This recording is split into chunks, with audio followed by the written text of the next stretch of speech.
Investigação espiritual, o corpo-alma. Ainda que nova luz e muita informação tenha sido dada no conceito Rosa Cruz do Cosmos e em toda a sua literatura, temos recebido muitas cartas de estudantes pedindo-nos mais esclarecimentos sobre alguns pontos, tais como obsessão, mediunidade, insanidade, condições anormais de caráter, etc.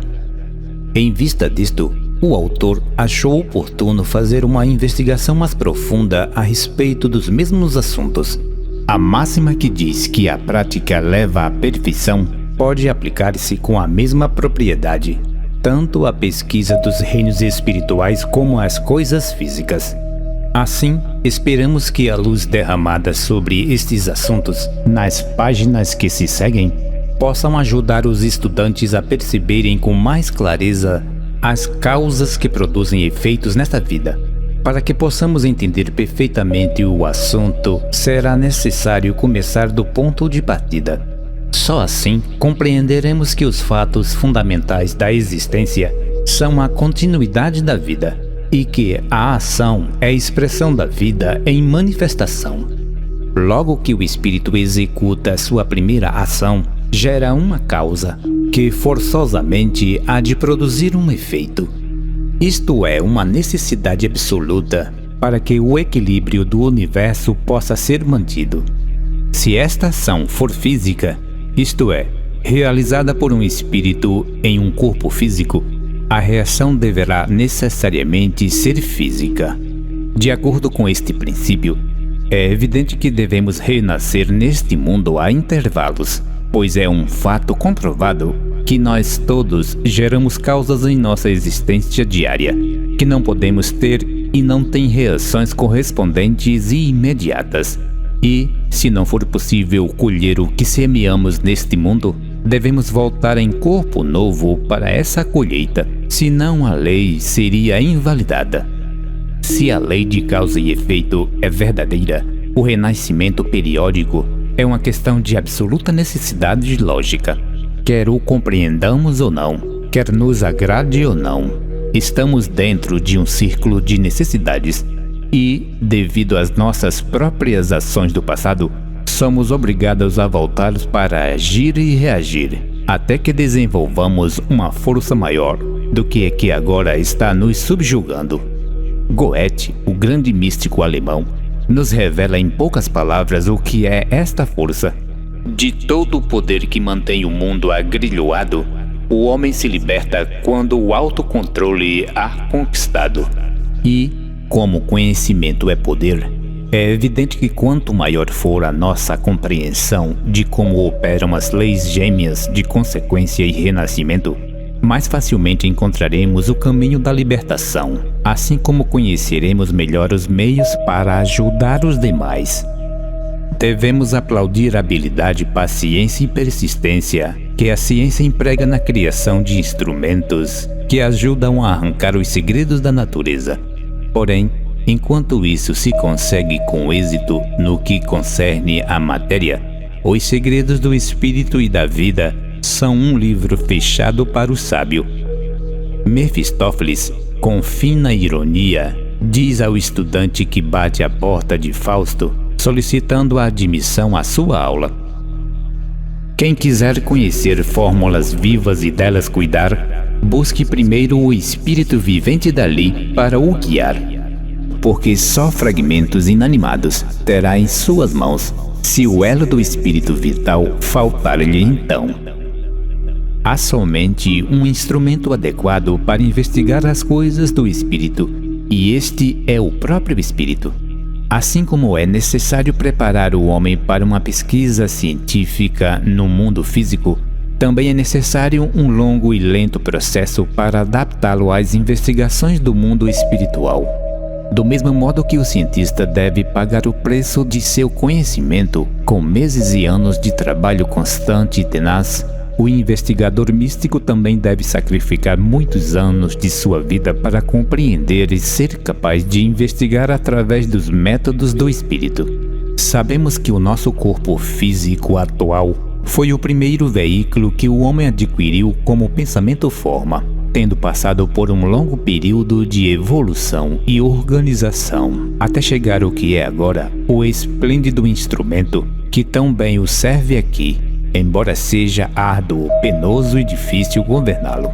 O veículo adquirido logo após foi o corpo vital, que também atravessou um longo período de desenvolvimento e se condensou até tomar a consciência etérica. O terceiro veículo, o corpo de desejos ou corpo astral, foi adquirido posteriormente, achando-se em um estado de comparativa fluidez. Por último, há uma mente, que é apenas uma nuvem informe e não merece ainda o nome de veículo, servindo entretanto de elo entre os três veículos do homem e o espírito.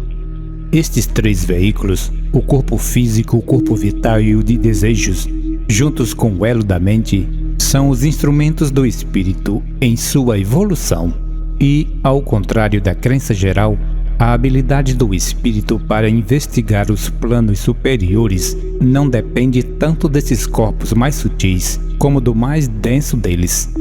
A prova desta afirmação é evidente e está ao alcance de nossas mãos, e, sem dúvida alguma, todo aquele que quiser tentar isso com seriedade poderá confirmá-la por si mesmo e terá resultados imediatos se seguir as determinações para mudar as condições de sua mente. Suponhamos que uma pessoa formou certos hábitos de pensamento e que isso não lhe agrade. Possivelmente, após uma experiência religiosa, percebe que, a despeito de todos seus bons propósitos, os tais pensamentos indesejáveis não a abandonam. Porém, se tomar a determinação de limpar a sua mente de forma que só contenha pensamentos puros e bons, poderá consegui-lo, simplesmente recusando-se a admitir pensamentos impuros. Então, notará que ao fim de uma semana ou duas de esforços, sua mente purificou-se de uma maneira sensível e, se persistir em tais pensamentos, especialmente os de caráter religioso, alcançará uma completa regeneração. Até uma mente degenerada poderá ser totalmente purificada em poucos meses. Este estado já foi comprovado por muitos, e qualquer pessoa que o deseje e seja suficientemente persistente para tentá-lo, poderá conseguir gozar de uma mente pura em muito pouco tempo. Entretanto, enquanto os nossos pensamentos purificados nos fazem avançar consideravelmente no caminho da realização, as emoções e os anseios do corpo de desejos não são dominados com tanta facilidade, por ser este veículo mais fixo do que a mente.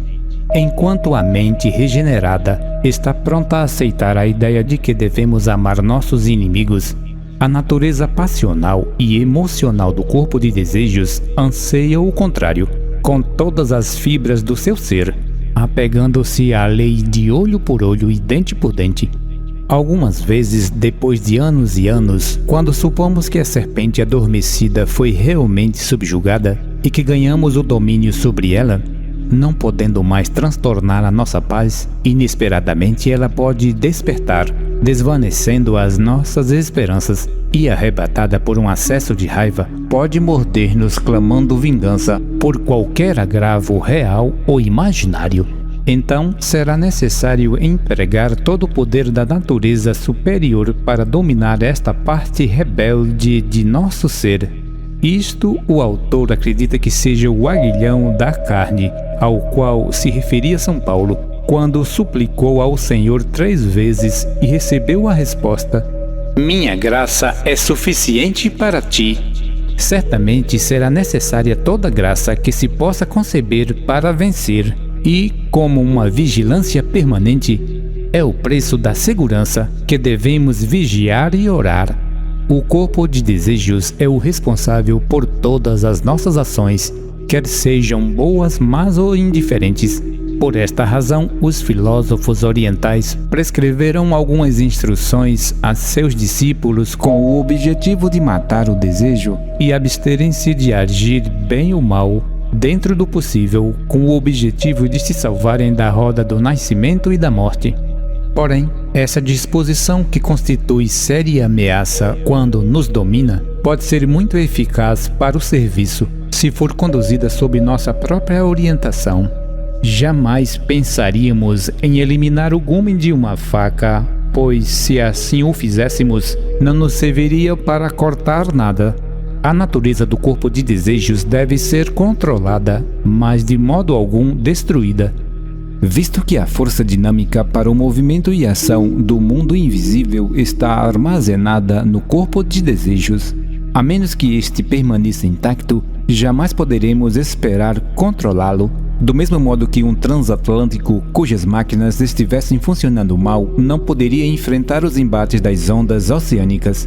Existem algumas sociedades que ensinam métodos negativos de desenvolvimento, e uma de suas primeiras instruções ao estudante é a de relaxar os músculos do queixo e tornar-se completamente negativo. Qualquer pessoa que se dirigir do mundo físico ao espiritual através de tais métodos estará como uma tábua no oceano, ao sabor das ondas, joguete de toda espécie de correntes. E, como acontece aqui, existem nos mundos espirituais seres que nada têm de bondosos e que estão dispostos a se aproveitarem de quem se aventura ao seu mundo, sem estar devidamente preparado para proteger-se deles. Vemos assim que é de primordial importância sujeitar nossos desejos ao domínio do espírito aqui neste mundo e forçar o corpo de desejos à obediência para ficar treinado antes de tentarmos penetrar no mundo espiritual. Aqui no mundo físico, ele está em grande parte contido pelo fato de se encontrar interpolado dentro do corpo denso. Portanto, não nos pode jogar de um lado para o outro, como lhe é possível fazer quando se liberta da prisão física. Porém, a submissão do corpo de desejos, mesmo sendo difícil de se conseguir, não servirá para tornar o homem consciente nos mundos invisíveis. Isto porque o corpo ainda não evoluiu até o ponto em que possa atuar como um verdadeiro instrumento de consciência. Na maioria das pessoas, encontra-se ainda em estado informe e nebuloso, e somente alguns vórtices estão presentes como centros sensoriais e de consciência, mas não estão ainda suficientemente desenvolvidos para alcançar seus propósitos sem precisar de algum auxílio. Portanto, é necessário atuar sobre o corpo vital e educá-lo para que possa ser utilizado nos voos da alma. Este veículo, como já sabemos, é composto de 4 éteres. É pela ação deste corpo que podemos manipular o mais denso dos veículos, o corpo físico, que geralmente supomos constituir o homem todo. Os éteres químicos e de vida formam a matriz dos nossos corpos físicos. Cada molécula do corpo físico está submersa numa rede de éter que a interpenetra e lhe funde vida. E é por meio destes éteres que as funções do corpo, tais como a respiração, etc., se realizam, e a consistência e densidade destas matrizes de éter determinam o estado de saúde. No entanto, a parte do corpo vital formada pelos 2 éteres superiores, o éter de luz e refletor, constituem o que denominados de corpo-alma. Isto é, está mais intimamente ligado com o corpo de desejos e com a mente, e é mais acessível ao contato do espírito do que os 2 éteres inferiores. É o veículo do intelecto, responsável por tudo que faz do homem um homem. Nossas observações, aspirações, caráter, etc., são devidos ao trabalho do espírito nestes 2 éteres superiores, que se tornam mais ou menos luminosos de acordo com a natureza de nosso caráter e de nossos hábitos. Da mesma forma que o corpo denso assimila partículas de alimentos para o crescimento, os éteres superiores assimilam as boas ações de nossa vida, aumentando consideravelmente de volume. Desta forma, em harmonia com os nossos atos durante a presente vida, aumentamos ou diminuímos o que trouxemos conosco ao nascer. Se nascemos com um caráter bom, expresso nos dois éteres superiores, não nos será fácil mudar esta condição conquistada, porque o corpo vital já se tornou bem consciente durante os miríades de anos em que nós o desenvolvemos. Por outro lado, se formos preguiçosos, negligentes e indulgentes com os hábitos considerados prejudiciais, será difícil sobrepujá-los, devido à natureza firme do corpo vital. Para mudar sua estrutura serão necessários vários anos de esforço constante. Esta é a razão dos ensinamentos da sabedoria ocidental afirmarem que todo o desenvolvimento místico começa com o corpo vital.